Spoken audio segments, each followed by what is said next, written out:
Local and live, covering Franklin and Washington counties, it's Let's Talk Tristate with Tiny and Katy. Welcome back to Let's Talk Tristate with Tiny and Katy, where we are going to cover everything local community. And today, our very first interview on Let's Talk Tristate, we are joined by the Mayor of Smithsburg, Donnie Souders. Thank you so much for being here with us today. Thank you both for having me. And you were saying a little bit ago as we were listening to Andy give our sports scores, you're a Raiders fan. Unfortunately, yes. So How's that going for you? Has it panned out well for you? No, so, I made the mistake back when the Raiders were decent 20-some years ago to get a tattoo. So I'm kind of stuck, right? Yeah. So as a matter of fact, I've flown to Vegas a couple times, seen some games at the new stadium. I'm going to New Orleans in December to see them down there. Mm-hmm. So we're in, pound for flesh, right? So a lot of Oriole fans, and I like to tease that it's been 40-some years and that since they've won a World Series. And then I remember, that was the same year the last time the Raiders won a Super Bowl. So I got to kind of temper that enthusiasm a little bit. Yeah, the year I was born is the year the Orioles won the World Series, so I've never had a cognizant recollection of them ever winning. Well, I vaguely remember in '83 when they beat the Redskins. Mm-hmm. I guess we're allowed to say the Redskins, but when the Raiders beat the Redskins, my younger sister I forced to wear Raider garb and march up and down. I grew up in Hagerstown, so lived on the corner, right there on West Washington Street, and made her dress in Raider garb and walk up and down. And at the time, most of my family were Washington fans. So, it was a little bit of solace to be able to go in and then cheer that on. So, but no, just recently the Raiders did beat the Ravens, and my girlfriend is a huge Ravens fan. So I couldn't really, a lot of golf claps that day. No, I sure, couldn't really bolsterfully cheer for my team. Yeah. So Katy used to be in education. So what's the kids clap? What do they do? They do like you can do spirit fingers. Spirit fingers, okay. Yeah. I mean, I'm an Eagles fan, so I know all about heartbreak as well. Okay, no, yes you do. So now, are you a Phillies fan as well? Yeah. Okay, well I'm then from the area, so at least you've got it going, right? That's right. Yeah. There you go. And one thing I love that you, and I don't mean to interrupt, Katy has some questions here, but this kind of sets the stage for you as mayor, is that you grew up in the area. Mm-hmm. You just said you grew up on West Washington Street in Hagerstown. So you're a local man, right? I've been here my entire life. I've lived in Washington County. Like I said, lived in Hagerstown from birth up to 2005, moved to Smithsburg in late of '05, and then the rest is history. So lived in, like I said, moved to Smithsburg in '05. Couldn't run for council or anything. You have to be, a resident for at least a year prior to the election. But I did run for Hagerstown City Council before I moved, didn't get elected, and then some circumstances with life kind of dictated that we were looking for good schools, and Smithsburg has the best schools in Washington County, I can attest to that. I used to be a substitute. There you go. So Smithsburg was always the one everyone wanted to go to. So when we were looking for our family to move to a location, Smithsburg was it, and that was the primary driver, was because of the school system. So even though I grew up and graduated from South High, a class of '91, now it's all about the leopard. So purple and gold to the heart. You may have just answered my first question I wanted to ask you. What is your favorite thing about living in Smithsburg? Oh, wow. That's, a loaded question.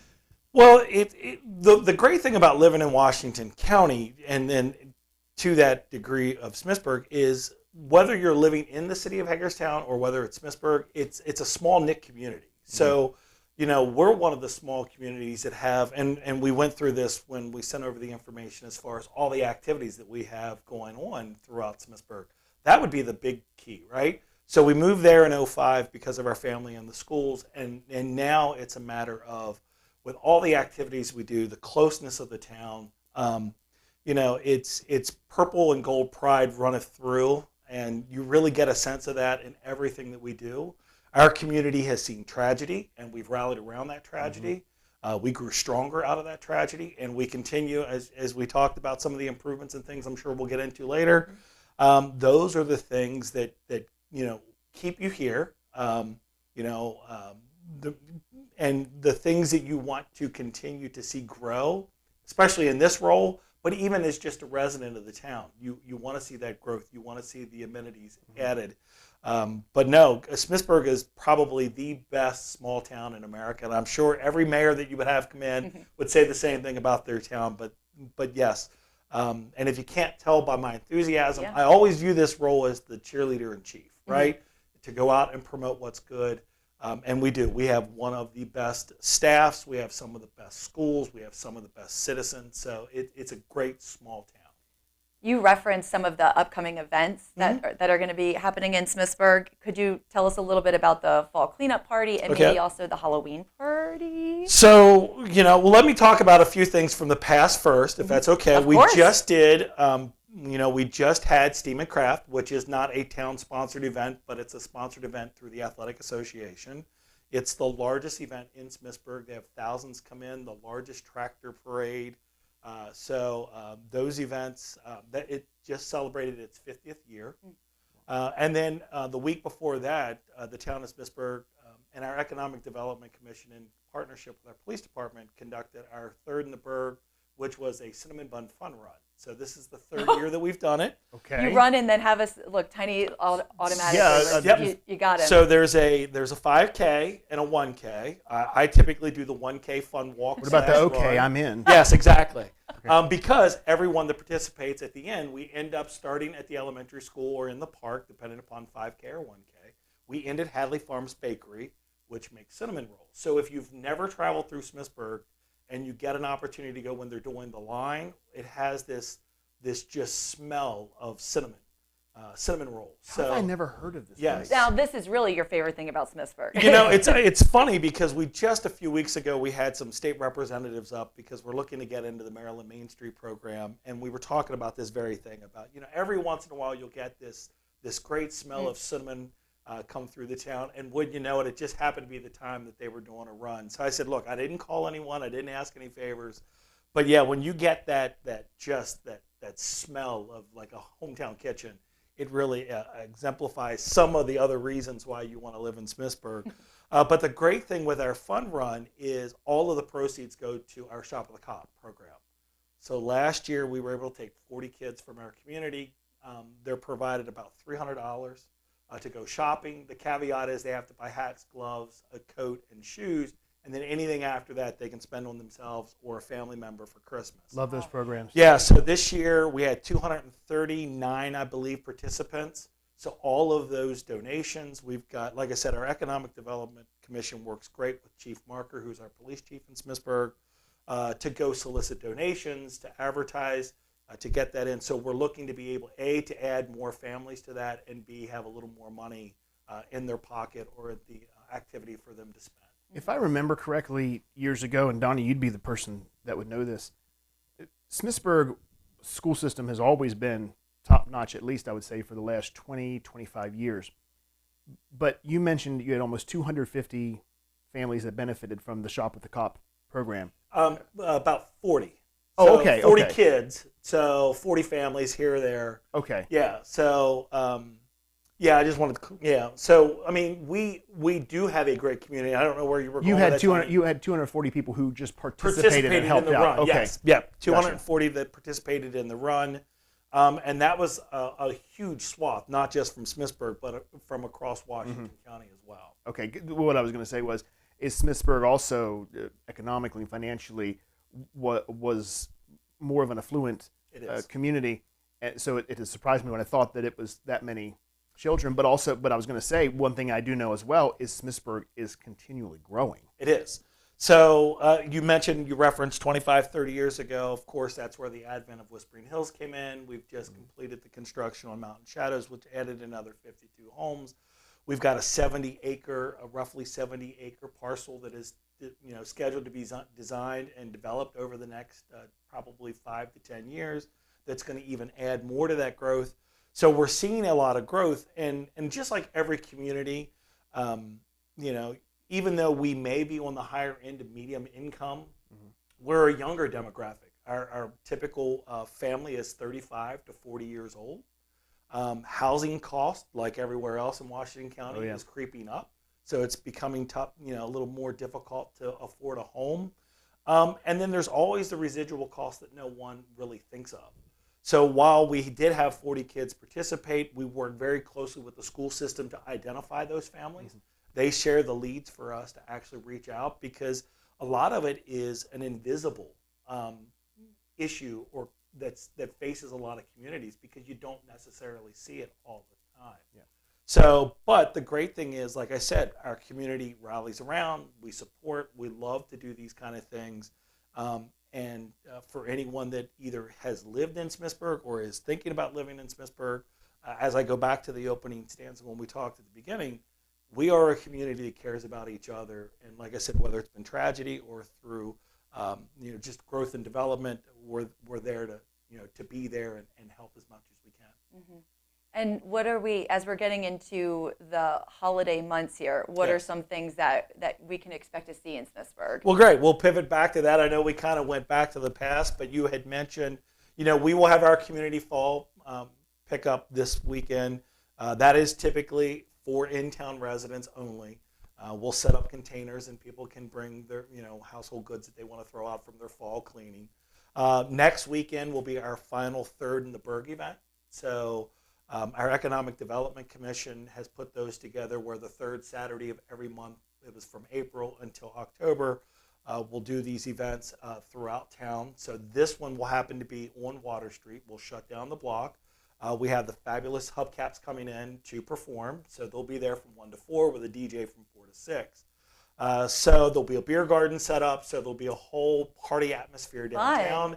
It's actually called Cider Fest. So there'll be some free cider samples to give out and things like that. And then that immediately transitioned into our trunk or treat event and costume party at our park, at Veterans Park that night.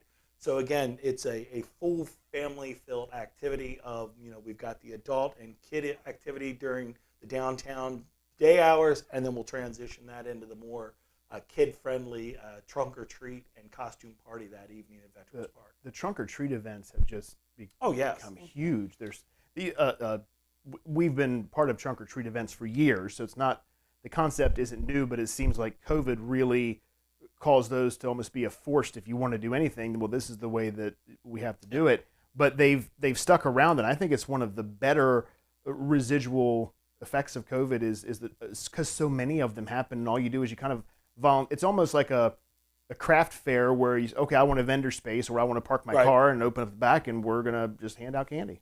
And again, we have great community partners that participate every year, whether it's business, whether it's governmental entities, whether it's individuals that just come out. So it's grown exponentially. I know last year when I was leaving the event, we do the costume party in the pavilion, and then they set the trunk or treaters up by the Washington County Smithsburg Branch Library that's at the top of the park. And it extended probably a quarter mile long. That's how long the line was to go through and participate. So we see that growth every year. And, our trick or treat will be the 31st. So this is that opportunity for kids to come out and get that first jolt of sugar. And I'm always super impressed with the setups that people do for trunk or treat. Oh, I mean, they really bring their A game and do impressive setups with that. We've had former council or current council members design a complete replica of Town Hall and set it up as part of their display for trunk or treat. The adults that get that one day to kind of be a kid again and dress up and have fun with the kids. There's a DJ that's always there. So like I said, it's a really great event to tie in the holiday. And this year will be very unique because we'll have the day activities that'll transition, directly into that trunk or treat and costume party. And just a lot of community feel-good camaraderie. Just Absolutely. Love that. Knock on wood that we get no rain. And just like this weekend, every time it seems that we do these cleanups, we do one in the spring and we do one in the fall. It's been chilly and rainy, so I'm hoping that the weather holds out this weekend and for our last events there in October. You had said earlier, you've mentioned a couple times how you've had tragedy, you've had triumph, and we probably should have worked this in at some point, maybe in the middle, but for those who are listening who don't know what you're referencing, that there was Smithsburg made national news a couple years ago for a tragedy that I think we never thought that our area would ever experience. Take us through that, where you were, what you were doing that day. So that was June 9th of 2022, and we had just had the election. So I was serving as the interim mayor or acting mayor from August of 21 until May of 22 when I was duly elected into the position. I was actually in a training for work in Austin, Texas. and my phone was blowing up, and everybody's like, "Are you okay? There's an incident going on in Smithsburg." So at the time, I called my town manager, and he was very direct and very quick, and he goes, it's police activity, I can't talk, click. So then I called the chief, and the chief at the time was actually running through the field, answered my call, and said, "Hey, we've got an active shooter in the area, not in town, but just to the periphery outside of town. I'll have to call you back." Well, then you're just waiting to hear, and then we heard about the tragedy that occurred that day and the lost souls, and then and even the ones that survived, they still continue to deal with the ramifications of the horrific events that day, and then even before that, about a decade before that, we had an officer that was killed in the line of duty, reporting to a call. So even I guess the thing is, just like you said, even in small communities, it can happen. We don't always associate events like this with small communities, but when they do occur, that goes back to your first question. That's one of those great things about living in Smithsburg and small communities, because there is such a rally around to build up and lift and be there supportive as best we can. Mm-hmm. Donnie, thank you so much for taking some time and talking with us today. Before we wrap up here, I do have what might be deemed a difficult question. Uh-oh. How long have you been mayor? So I became the acting mayor in 21, been the elected mayor since May of 22. Okay. What is something as your time as mayor that has made you really, really proud? Oh, wow. So that's not a difficult question. That's an easy question. Oh, good. Well, what's made me proud is, again, all of our staff that does a phenomenal job to represent and work for our citizens. The second thing would be, we've done a ton of improvements in my short term as mayor, working with our city administrator, town manager Brian Brandt, and our volunteers on our commissions, and along with the council. We've done nearly $500,000 of improvements to both our parks. We've done an all-inclusive playground at Veterans Park. We've added about $250,000 of improvements to our pavilion and Lions Club Park. We've done some backboard and basketball court improvements in Lions Club. And then the other thing is, which probably doesn't get as much recognition because people don't really see it, is we've put about $1 million of infrastructure improvements into the town. So as part of the 2021 ARPA Recovery Act that President Biden signed into law in 2021, where a lot of municipalities, almost all municipalities, received some sort of federal funding to offset some losses because of revenue during the COVID pandemic, we've been able to put that towards these types of projects. So while you'll drive through our parks and you'll see the all-inclusive playground area, and your kids will be able to enjoy that, rest assured that we are working on all of those things that make sure that the water runs, the toilets work. We want to make sure that the infrastructure is improved, because those are the things that we don't really tend to fix until they become a problem. When you see the water gushing out of the road, we might want to address this. Yeah, that's when we react, right? So we're trying to be a little more proactive in Smithsburg.